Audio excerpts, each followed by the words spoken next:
Hello everyone, welcome back to my YouTube channel. तो आज का ये वाला जो वीडियो है, इसमें मैं आपके साथ एक सैम्पल इवैल्यूएशन शेयर करने वाला हूँ। बट इस सैम्पल इवैल्यूएशन से पहले एक बहुत ही इंपॉर्टेंट मैसेज है जो वो मैं आपको बताना चाहता हूँ। अभी एक स्टूडेंट है हमारे प्रोग्राम में, राइट? उन्होंने कोई आंसर लिखा, मैंने चेक किया, मैंने उस आंसर को, मुझे वो आंसर सही नहीं लगा, मैंने poor rating the. But student ने मुझे कहा कि नहीं सर, मैंने यहाँ इस सोर्स से पढ़ा था, इस वीडियो से देखा था, मुझे मेरा आंसर सही है।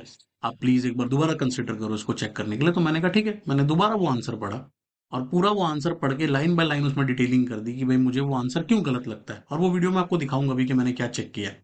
बट इससे जो मैसेज मिलता है और जो मिसकंसेप्शन है स्टूडेंट्स के माइंड में, वो मैं आपको क्लियर करना चाहता हूँ कि कॉलेज की राइटिंग, जो हम कॉलेज में एग्जाम के आंसर लिखते हैं, और जो कॉम्पिटिटिव राइटिंग होती है, दोनों में डिफरेंस होता है। कॉलेज में क्या होता है कि मान लो कोई क्वेश्चन आया है कंट्रोलिंग के ऊपर, लेट से, तो कंट्रोलिंग के ऊपर आप मान लो आप कॉलेज में 15 पॉइंट 20 पॉइंट लिख दो, बहुत कुछ लिख दो, कंट्रोलिंग के फीचर्स भी बता दो, उसकी लिमिटेशन भी बता दो। टीचर खुश होता है, टीचर कहता है क्या बात है भाई, बच्चे को तो सारा कुछ आता है, बच्चे तो सारा आंसर लिख रहा है, देखो उसको तो सब कुछ पता है, पूरा टॉपिक लिख दिया उसने।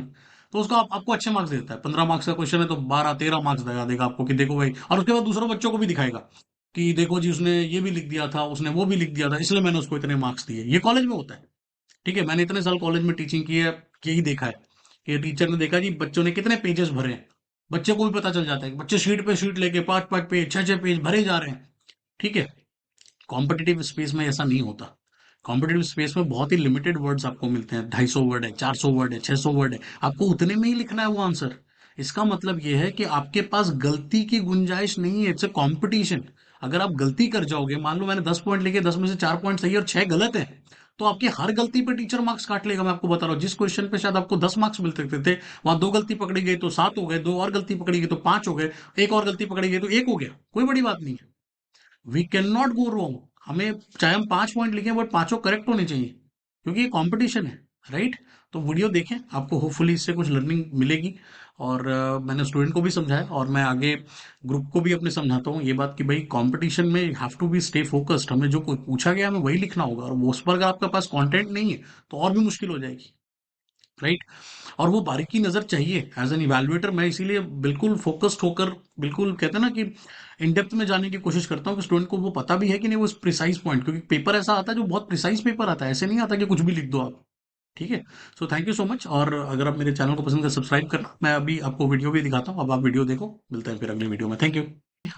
सिंस आपको इस वाले क्वेश्चन में डाउट था, तो मैं ये वाला आंसर आपके लिए दोबारा चेक कर रहा हूँ, दोबारा रीड करूंगा, लाइन बाय लाइन रीड करूंगा। ऑल्दो मैंने पहले भी पढ़ा था, बट फिर मैं आपके लिए रीड करूंगा, फिर से आपको बताऊंगा इसमें क्या क्या गलतियां हैं। ठीक है। तो व्हाट इज कंट्रोल, क्वेश्चन ये था, और प्लस इसके साथ आपको बताना था essentials of good control system क्या होता है। तो control is a fundamental management function that involves into monitoring and regulating the organisational activities and ensure the. अब पहली चीज जो आपको समझनी चाहिए, जो मैंने आपको लास्ट टाइम भी बताई थी, कि जब भी आप आंसर स्टार्ट करोगे, पहले आप ये बताओगे कि ओवरऑल मैनेजमेंट फंक्शन क्या है, उसके क्या दो चार टाइप्स है। उसके बाद आप बताते मुझे कि उसमें कंट्रोलिंग इंपॉर्टेंट और एक साइकिल के रूप में ये रन करता है, और फिर कंट्रोलिंग की कहानी शुरू होती। तो पहली तो मिस्टेक यहाँ पर ये है कि इसका बेस बनाना जरूरी था, वो बेस आपने बनाया नहीं। आगे बढ़ते हैं। जब आप आगे जाते हो, कंट्रोलिंग का एक स्टैंडर्ड डेफिनेशन आपके पास होना चाहिए, जो किस ऑथर ने दिया है उस ऑथर के हिसाब से वो डेफिनेशन आनी चाहिए, जो यहाँ पर मुझे नजर नहीं आया। और ये डेफिनेशन आप खुद से नहीं बना सकते, राइट? तो किसी ना किसी ऑथर को कोट करो, यहाँ पे बताओ भाई कि कॉटलर ने कहा है, या इसने कहा है, या कुंज ने कहा है, किसी ने तो कहा होगा ना उसके डेफिनेशन। तो वो आपके पास होनी चाहिए, तब उसके आंसर में वेट आता है। The process involve. उसके बाद आपने प्रोसेस की बात की, चलो ये वाला पार्ट तो ठीक है कि भाई आपने उसके बाद प्रोसेस की बात की। अब इसके बाद आप नेक्स्ट स्टेप मूव कर रहे हो, आप इस सेक्शन से एक नए सेक्शन की तरफ मूव कर रहे हो। जैसे आपने कंट्रोलिंग के बारे में आप बात कर रहे थे, एकदम से आप गुड कंट्रोल की तरफ जा रहे हो, तो आपका एक सिंकिंग लाइन होना चाहिए जिससे कि वो लिंक बैठे कि आप एकदम से मूव कर रहे हो। ट्रांजिशन होना चाहिए आंसर का स्मूथ, तो यहाँ पे स्मूथ ट्रांजिशन नहीं है। इस वाले यहाँ पर मैं कुछ लिंक करता, उसके बाद मैं अगले पार्ट में जाता। ठीक है। आगे बढ़ते हैं। इसके बाद जो नेक्स्ट आपने लिखना शुरू किया, that was essentials of good control system. जो पहला पॉइंट आपने लिखा, आइडियली गुड कंट्रोल सिस्टम के 5 ही पॉइंट होते हैं। ठीक है, जो मैंने आपको मैसेज भी किया था कि वो 5 पॉइंट्स क्या होते हैं, और वो मैं आपको यहाँ पर दोबारा बताना चाहूंगा कि वो 5 पॉइंट्स क्या होते हैं। ओवर एंड अबव भी लिख देना कोई बहुत आइडियल आइडिया नहीं होता, क्योंकि उसमें गलतियां होने के और भी स्कोप बढ़ जाते हैं। ठीक है। अगर ओवरऑल मैं देखूं, उसके सिर्फ 5 पॉइंट्स क्या होते हैं, वो एक्यूरेट होना चाहिए, टाइमलीनेस उसका सही होना चाहिए, फ्लेक्सिबल होना चाहिए, इकोनॉमिकल होना चाहिए, और की एरियाज पे फोकस करना चाहिए। That is the only 5 points. अगर ये 5 पॉइंट्स आप नहीं लिख रहे हो, और उसके इर्द गिर्द कुछ कुछ लिख रहे हो, और आप एक्सपेक्ट कर रहे हो कि भाई इंस्ट्रक्टर उसमें से बैठ के सोचेगा कि भाई ये वाला पॉइंट वहां रिलेट होता है या नहीं होता, तो गड़बड़ हो जाएगी। ठीक है।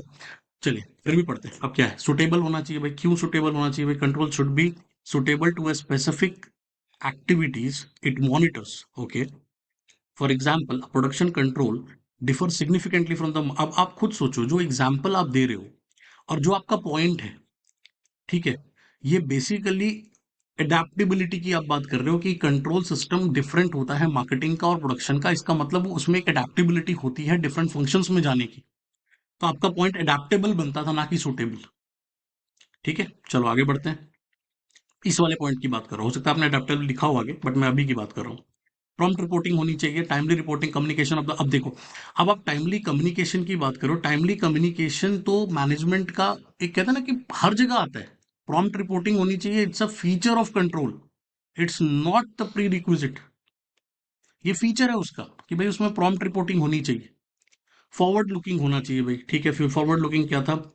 Control future deviation and implements measure to prevent regulatory bodies like SEBI which establish the committee to force. अब यार खुद सोचो, आप जो एग्जाम्पल दे रहे हो, ये वाला एग्जाम्पल जो आपने दिया है कमिटी वाला, कि फोर्सी potential marketing changes and adapt regulation accordingly, को आप उसको अडेप्ट करने की बात करते हो। ज्यादातर जो इस तरह के फॉरवर्ड लुकिंग की जब आप बात करते हो ना, उसका मतलब ये होता है कि भाई हम कहीं ना कहीं, जिसको हम कहते हैं ना सिनेरियो प्लानिंग करते हैं। जो आप एग्जाम्पल भी दे रहे हो ना, वो सिनेरियो प्लानिंग का एग्जाम्पल है एक्चुअली में।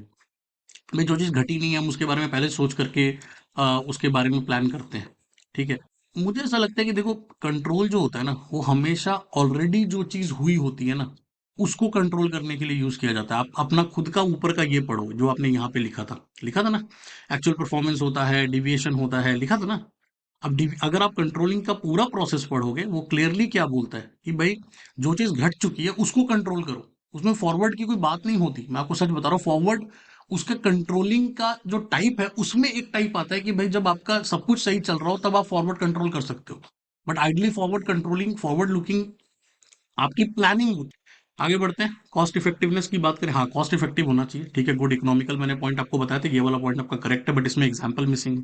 कहीं आप एग्जाम्पल देते हो, कहीं आप एग्जाम्पल देते ही नहीं हो। अच्छा, होलिस्टिक अप्रोच होना चाहिए, बहुत ही जेनरिक पॉइंट है। होलिस्टिक का क्या मतलब है? It aligns with overall management process. It's not doesn't align with the process, but it follows the process. ये अलाइन नहीं करता, बल्कि फॉलो करता है। अगर आप पूरे प्लानिंग को समझोगे तो वो जो पूरा मैनेजमेंट फंक्शन है, वो एक साइकिल में चलता है, एक सर्कल में चलता है। प्लानिंग से ऑर्गेनाइजिंग, ऑर्गेनाइजिंग टू लीडर, आपका स्टाफिंग, स्टाफिंग, वो इस वाले साइकिल में चलता है। फिर कंट्रोलिंग आकर फिर कंट्रोलिंग से प्लानिंग में चला जाता है।